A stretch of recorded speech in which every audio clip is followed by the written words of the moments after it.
Hello again and welcome back to English Today. This is DVD 21 and the fourth DVD in your advanced level. And in this DVD, we'll start again with another 2 episodes of our story, That's Life. And then after that, in our special TV programs, our music expert will be talking about the Royal Opera House in London. And then our travel expert will be looking into volunteer holidays. Then, in the grammar section, we will look at ways of expressing your likes and dislikes. And we'll also study different ways of expressing feelings of regret. All right? So enjoy your viewing.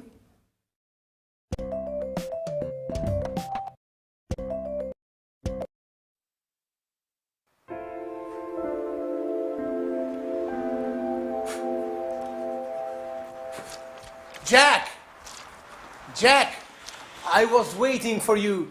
Have you got a minute? Sure, Edward. What's up? You want to put some muscles in your film? Oh, Jack, you're quite a joker. I need some advice about a rather delicate matter. Well, it's about women. Oh, well, then you've come to the right person when it comes to women. In all modesty, I'm sort of an expert. Go ahead, shoot. But make it fast. I have to get to the gym. Oh, well, don't worry. It's like this. If a woman lets you mysteriously know that she's keen on you, and if you didn't expect it, but then you find that you don't mind the gesture, in fact, because of this, you find that you are becoming fond of her. And if she acts as if nothing has happened... Whoa, Edward. What are you getting at? I don't understand it. Is this a new idea for a film? Because if it is, you should think about rewriting this script. It seems very convoluted to me. Jack, stop joking. It's a serious matter. I just don't know how to behave. I can't stand this situation. Well, okay. Let's take this from the top. So, a woman goes for you. However, she doesn't do it openly. But then she pretends as if nothing has happened. And, as far as I can tell, you don't dislike the idea. Have I got it? Exactly. What should I do? Well, the fact, her behavior leads me to believe that she's fond of games. So, use that. Play the mysterious man. And then surprise her with something special. You know, like take her out to dinner, or write her a poem, or send her some red roses. Women really go for that kind of thing. Really? I got an idea. I'd really like to meet this mysterious woman. What she sees in him is beyond me.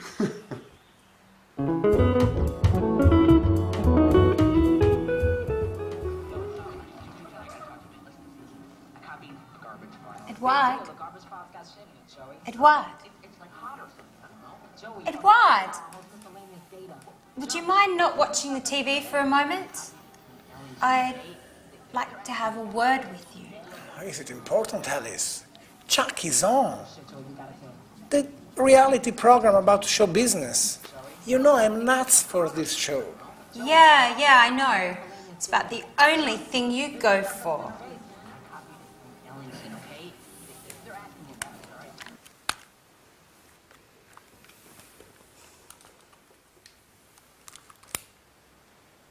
What's up, Alice? What's bothering you? Edward, I'm sorry. I didn't mean to be rude. It's just that... Has something... What? I mean... Anything particular happened recently? Oh, well, if I have to tell you the truth, yes. Great. So, what? So what are you getting at? Well, what did you think about it? Were you pleased by it? Oh, yes, very much, but why we are talking about such embarrassing things? Well, I think you should talk about it, Edward. Once and for all. You think you know me? I'm not good with words. Well then, get into action. I think you've already waited long enough. Maybe you're right. I'm a klutz, aren't I, Alice? Well, yes, but you can fix it. I'll surprise you. By the way, Alice, have you decided what are you going to wear for our date yet? Our date? Are you serious, Edward? Sure, our date with Mr. Martin, the television producer. That date? Have you forgotten? No, don't worry. I haven't forgotten about it.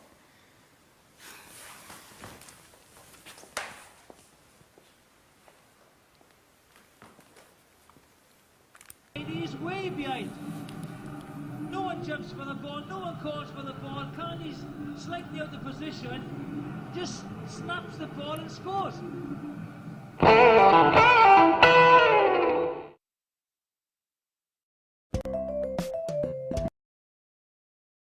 Hello again, and welcome back. Jack and Edward in that episode were talking about what they like doing and what they dislike doing. And in the English language, this is very interesting because there are different ways of describing what you like and what you dislike, different verbs, different phrases, and that's what I want to do with you now. I'm going to give you some examples in this little exercise. And if you listen carefully, you will notice how many different forms there are. It's like a little quiz. I'm going to talk to you about an animal, all right? I'm going to describe what this animal likes doing and dislikes doing, and then I want you to try and guess what the animal is, all right? So are you ready? Listen carefully. Well,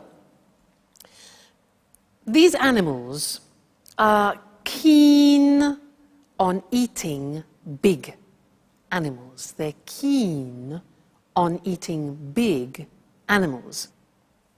They're fond of basking in the sun in the long grass. So they're fond of lying, basking in the sun in the long grass.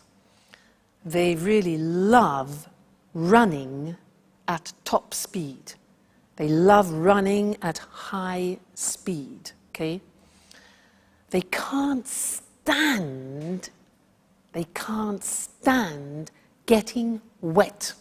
Like when it rains, they can't stand getting wet.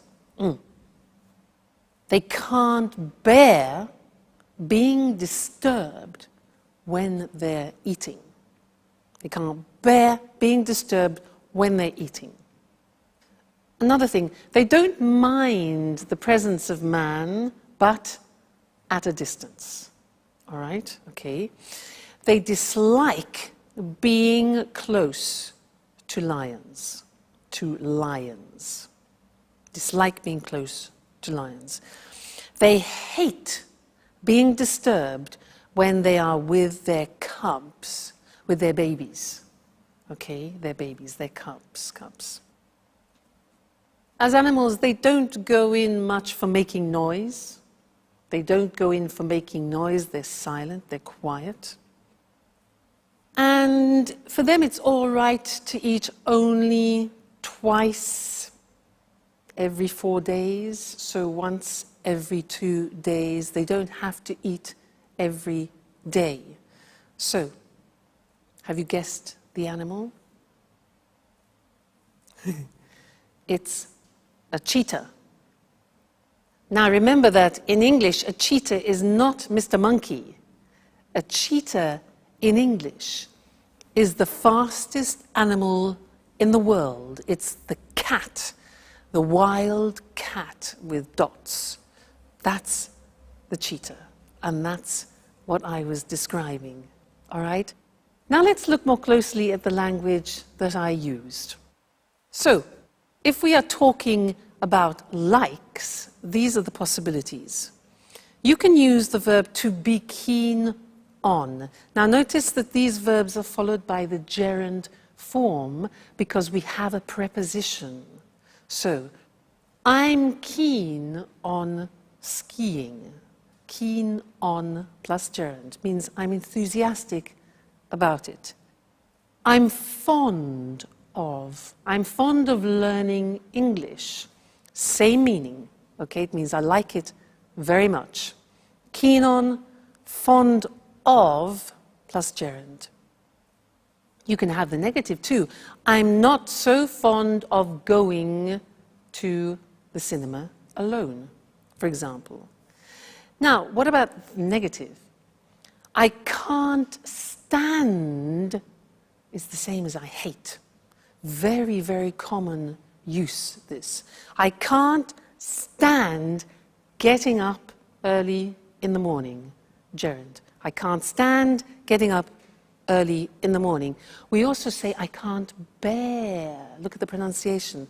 I can't bear, all right? Getting up early in the morning. I can't bear drinking beer, for example.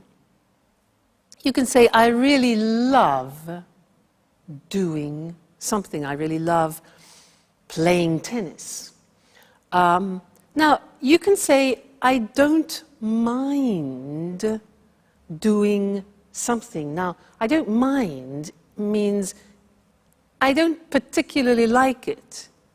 I don't particularly dislike it. So it's okay, it's nothing special for me. So I don't mind playing tennis, but it's not my favorite sport. All right? We also have the verb dislike. I dislike playing tennis. All right? So see how many they are. It's really interesting. Another one which is much less known, but we use it quite a lot, is to go in for. Listen to this. I don't go in for watching documentaries. I don't go in for playing tennis. Again, which means I'm not interested in it. All right? Another thing is, well, it's all right. Again, this is non-committal. It's all right playing tennis, but it's not my favorite sport. All right? And then something similar to all right is it's okay. Well, it's okay eating rice, but I'm not really very enthusiastic about it. So you see how many different examples we have to describe like and dislike in English. And again, these are things that we use every day, so you need to practice them often. So it's okay learning English, and you are excellent at doing it, and I like seeing your progress. Okay, great. Well, that's this lesson, and we'll see you again in the next one. All right, bye for now.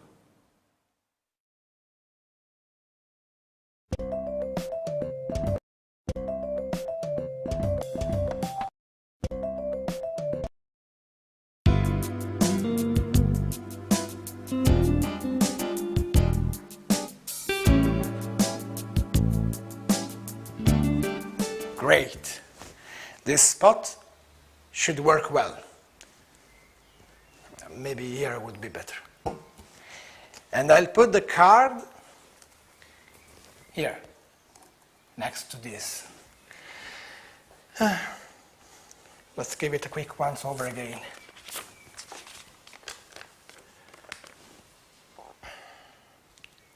And I should have done this long ago.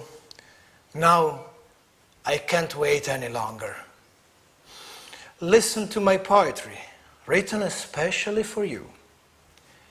You are perfume, the color of all flowers, the breath and scent of the sea, the warming strength of the sun. You, the shining star that lights my life. Who knows if she'll like it? What about these roses? Will she like them? And what if she makes fun of me? Perhaps I shouldn't have listened to Jack, but of course. It makes no sense to go on as if nothing has happened. Somebody has to take the first step.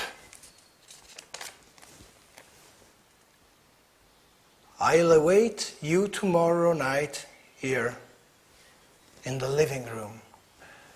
When everyone is asleep, we'll be able to be alone, finally. Alone. Okay, that is done. There's nothing more to do now but wait. Anne will be home soon.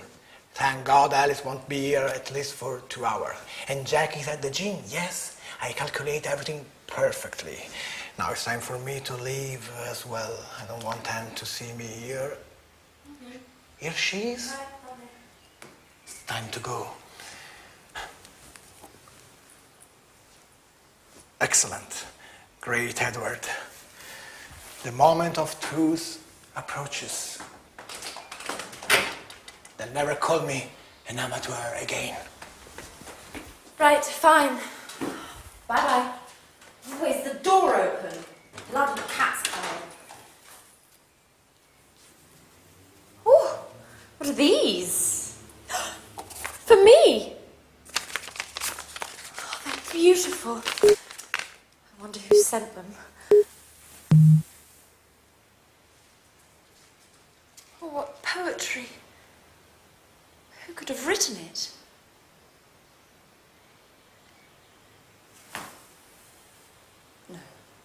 No, Anne. What are you thinking? Now, don't be silly. It can't have been Jack. Oh, my God. But then again, he's the only person I can imagine who would have written such lovely poetry and... Oh, my God. Oh, what if it were Jack? Now that Sharon is out of the picture... Who would have ever thought that one day...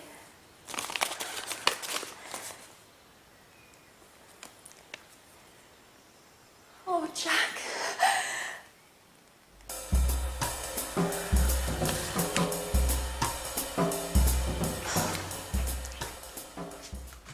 Hi, Anne. Hi, Alice. My, aren't we feeling chirpy today? Yes, we are feeling chirpy. I've just received a mysterious and completely unexpected surprise. So, what is it? What's all the suspense for? Oh, I'm sorry, Alice. I'd like to keep it a secret for the time being. There's something I have to check up on first. But don't worry, I'll tell you soon enough. Now, why don't you tell me, how's it going with Edouard? By the look on your face, I would guess things aren't going very well. You said it. A complete and utter disaster. I should never have written that card. Why? What's the matter? That's the problem. Nothing has happened. Edouard acts as if he'd never read that card. And yet I know he read it. I'm absolutely certain of it. Why are you so sure? Well, he told me in no uncertain terms. I fished around, vaguely, and he admitted that something strange had happened, and he also said that he was very pleased. And then nothing. No words, no actions. At this point, I think he was referring to something else entirely. Or else, I just have to accept the fact that he isn't interested in me. Oh, don't get depressed, Alice. If you want my opinion, I think you should have told him in person. Face to face is always better than playing games. At any rate, you've still got time. Why don't you sit down and have an earnest word with him? No way! To be embarrassed further? Anyway, there's something fishy about this whole story. Either Edward is acting like a complete fool, or else he hasn't truly understood what I feel for him. Oh, I need some clarity. From now on, I'm going to scrutinize his every move.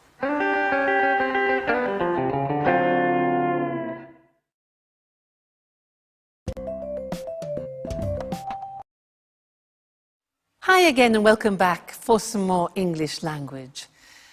Did you hear Alice talking about her regrets? Do you know that regrets, when you do something you wish you hadn't done, that's a regret? Well, there are different ways to express that in the English language. She said, I wish I hadn't written that card. I shouldn't have written that card.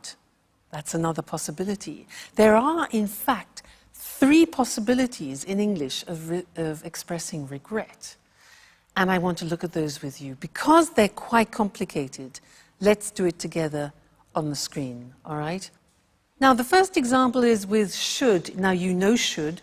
Should we use, for example, you should rest when you give advice. But if we put it into a past form, we use it to express regret. So the grammatical structure is should plus the infinitive have plus the past participle. So an example is, imagine, it's raining. I haven't got my umbrella and you want to express a regret. So you could say, I should have brought my umbrella. You see, should, infinitive have, plus the past participle, bring, brought, brought. So you say, oh, damn, I should have brought my umbrella with me. So that's one example of expressing regret using should have brought. The second example is with wish. So it's raining and you think, oh, damn, I wish. Now, the grammatical form is I wish I had brought. That is the past perfect. Had is the auxiliary of have in the past, then the past participle. So, I wish I had brought my umbrella with me. So, I should have brought.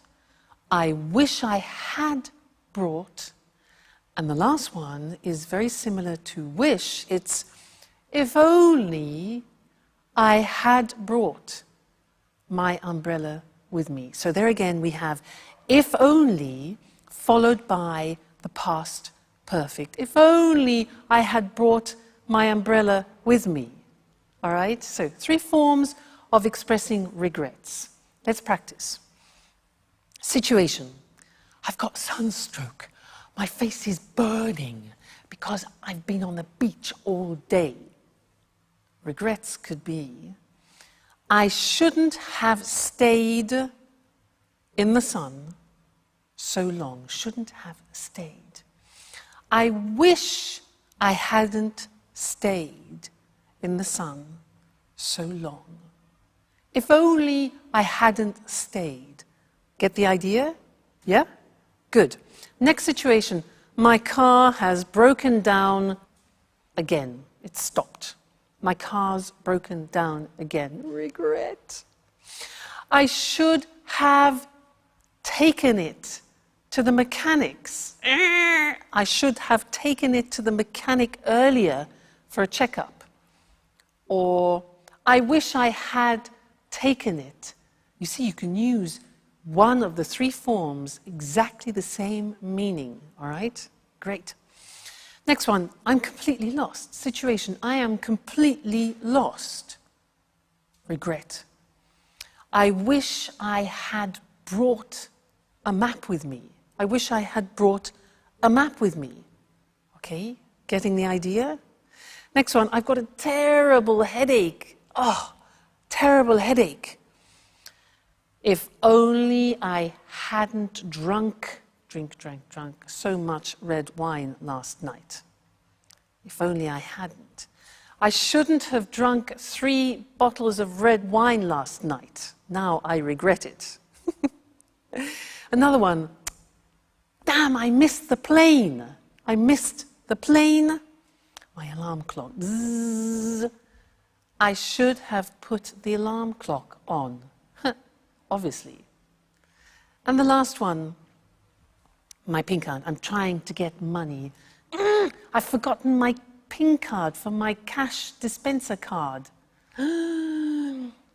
I should have memorized it better. If only I had memorized it better. All right, so there are the 3 forms. Should have done, I wish I had done, and if only I had done. Okay, I'm sure you think, I wish I had been born English.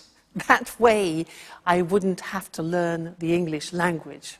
Well, we're here to help you. So that's the end of this lesson, and see you again very soon. Bye.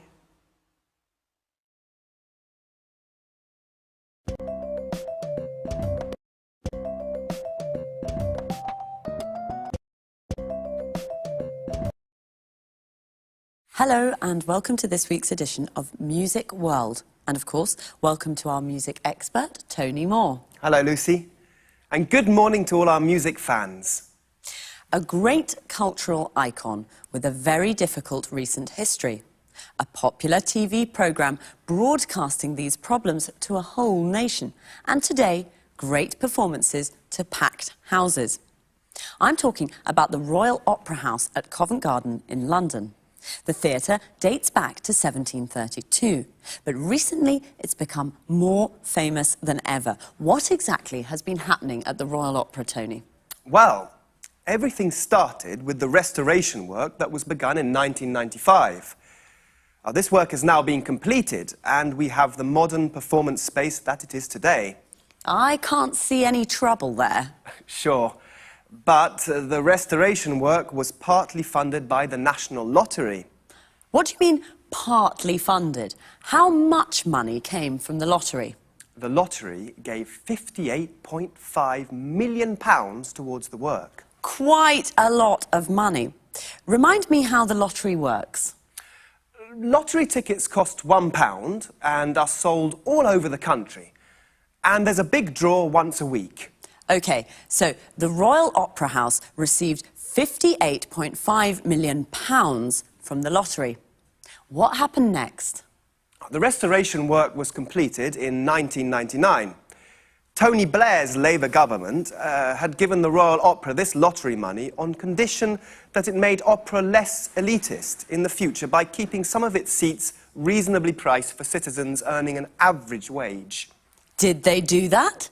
Yes. But let's not rush things. In 2001, the Royal Opera became even more famous when the BBC filmed a fly-on-the-wall documentary about the day-to-day running of the place. Well, the programme showed a real-life soap opera in action. During this period, the theatre was chaotically managed and was almost out of control. 5 executive directors left in the space of 5 years. There was ongoing conflict between management and employees, and the Royal Opera suddenly found itself at the centre of a political debate about the funding of the arts in the UK.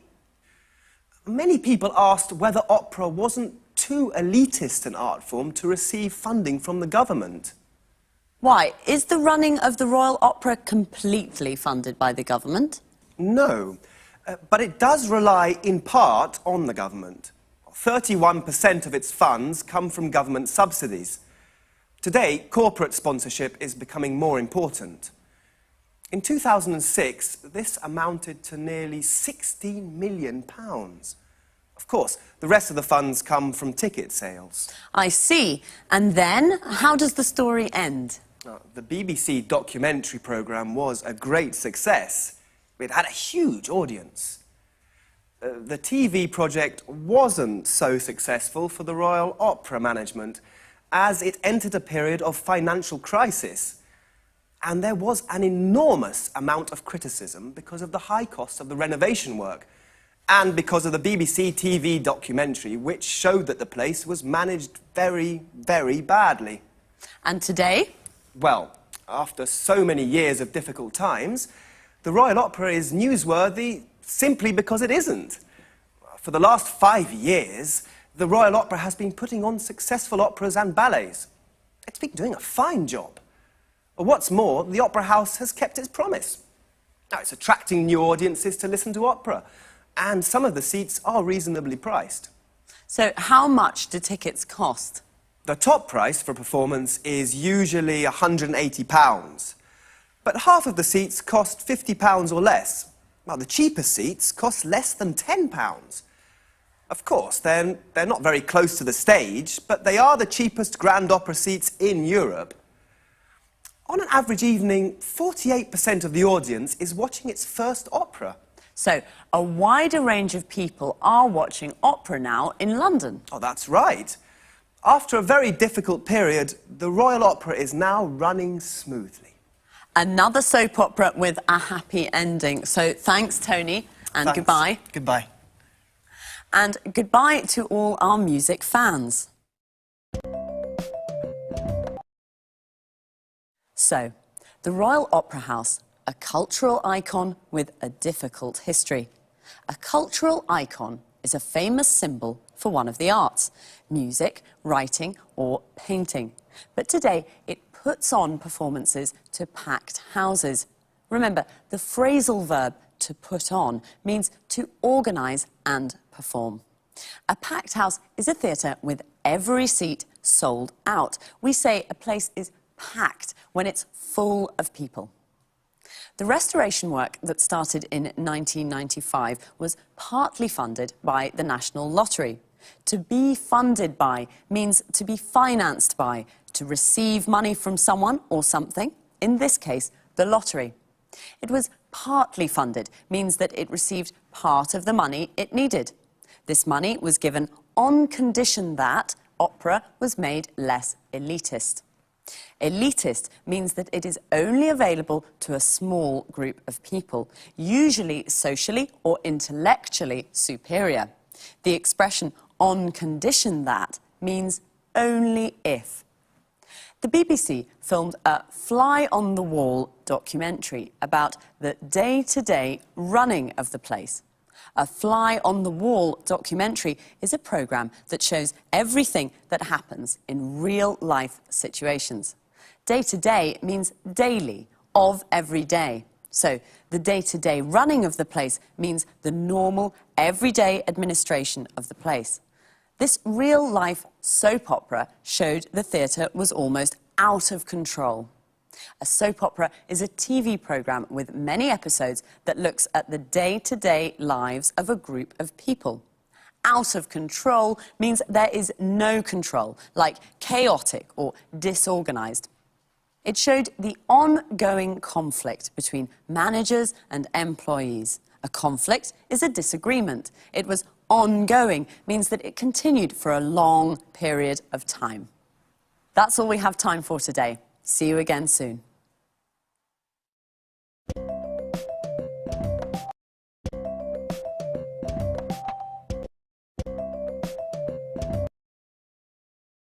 Hello and welcome to this week's edition of the Travel Programme.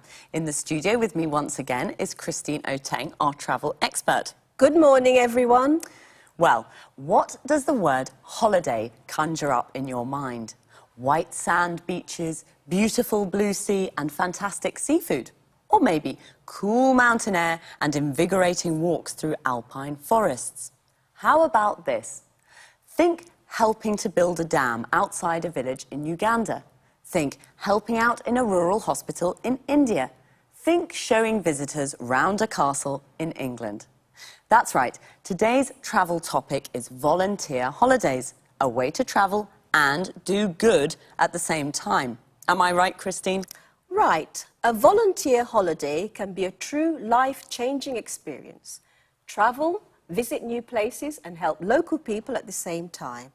It's a great way to really make contact with local people, their culture and the kinds of problems they face, and you can help in a small way to solve some of those problems. Certainly a holiday with a difference.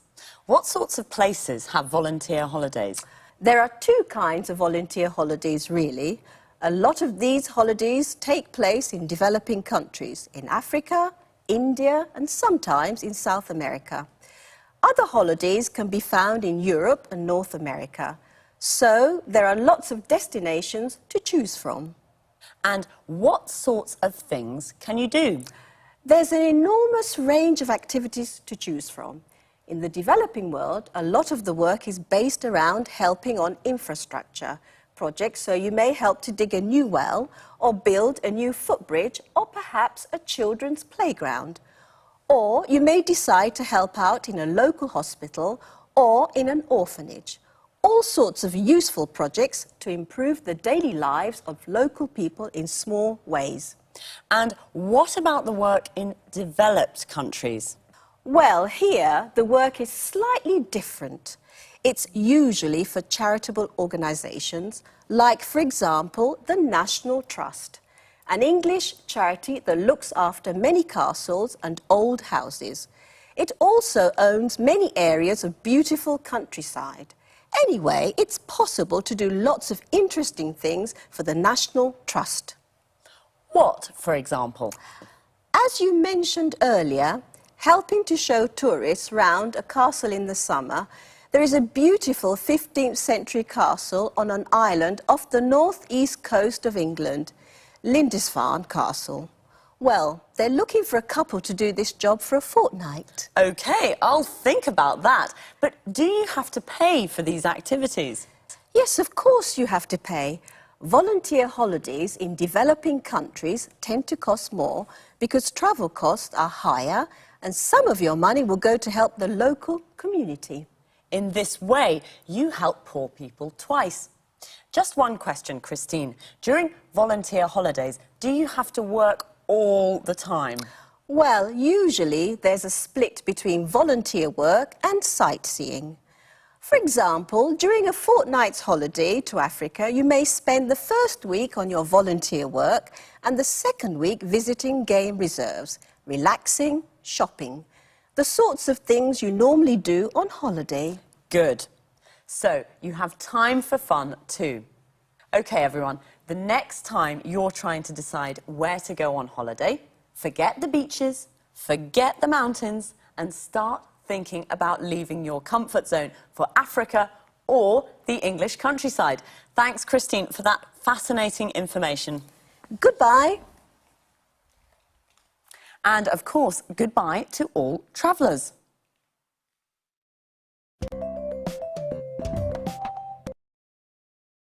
Well, what does the word holiday conjure up in your mind? What does it conjure up? Means, what does it make you think of? What do you imagine when you hear the word holiday? A volunteer holiday can be a life-changing experience. A life-changing experience means it changes your life. There are two kinds of volunteer holidays, in developing countries and in developed countries. A developing country is a country with a low level of economic activity and low standards of living, like India and Africa. All these countries together are called the developing world. European countries are developed countries. There are lots of destinations to choose from. There are lots to choose from means that there is a big selection. There are lots of activities to choose from. You can help on an infrastructure project, a project that involves building or construction. You can help to build a footbridge, a bridge for people to cross on foot. You can help out in an orphanage. An orphanage is a home for children who have lost their parents. Notice how we say help to do something, help on a project, and help out in a place. You could also work for a charitable organisation in a developed country. A charitable organisation is an organisation whose aim is not to make a profit, but to help people in need. For example, you could spend a fortnight showing tourists around a castle in England. A fortnight is a period of 14 days. They're looking for a couple to do this job. A couple is two people, usually a man and a woman, who are married or in a relationship together. OK, well, that's all for this week, so take care and study hard.